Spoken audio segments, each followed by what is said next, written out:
அன்பு நண்பர்களே, அனைவருக்கும் அன்னை சமையல் உமாவின் அன்பான வணக்கங்கள்.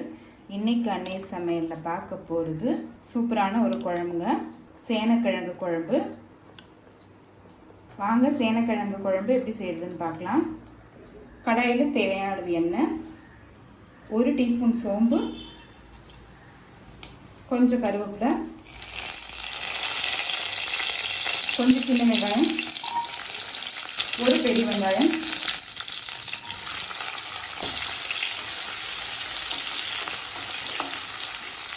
பத்தப்பல் பூண்டு,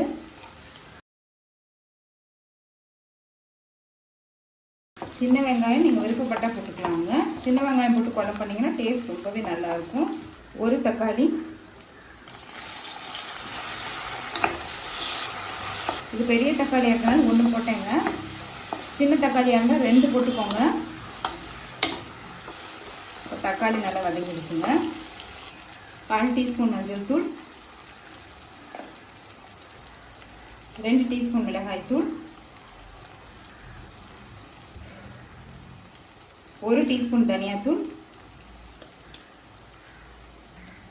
1 டீஸ்பூன் குழம்பு மிளகாய் தூள்.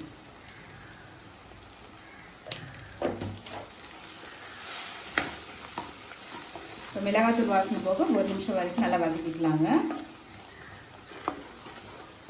குழம்பு மிளகாய் தூள் போட்டு குழம்பு பண்ணிங்கன்னா டேஸ்ட் ரொம்பவே நல்லா இருக்குங்க. நீங்கள் விருப்பப்பட்டீங்கன்னா அது இல்லாமல் கூட பண்ணலாம். இப்போ மிளகாத்தூள் வாசனை போக 1 நிமிஷம் வரைக்கும் வதக்கியாச்சு.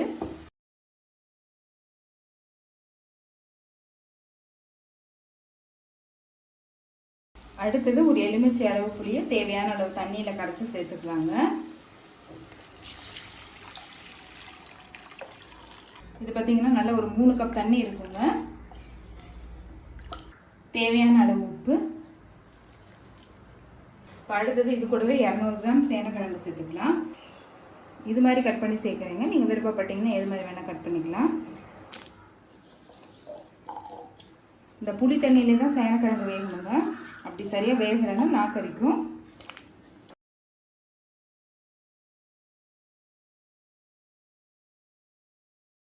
தேவைப்பட்டுச்சுன்னா கொஞ்சமாக தண்ணி சேர்த்துக்கலாம்.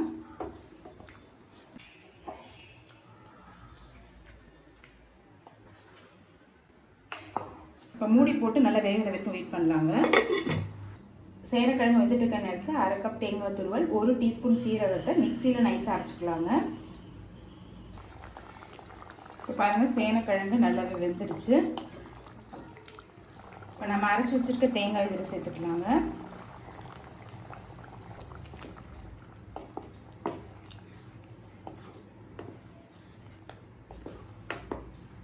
தேவைப்பட்டுச்சுன்னா இன்னும் கொஞ்சம் தண்ணி சேர்த்துக்கலாம். கொஞ்சமாக தண்ணி. இப்போ தேங்காய் சேர்த்துட்டு ஒரு 2 நிமிஷம் நல்லா ஸ்லோவில் இருக்கட்டுங்க.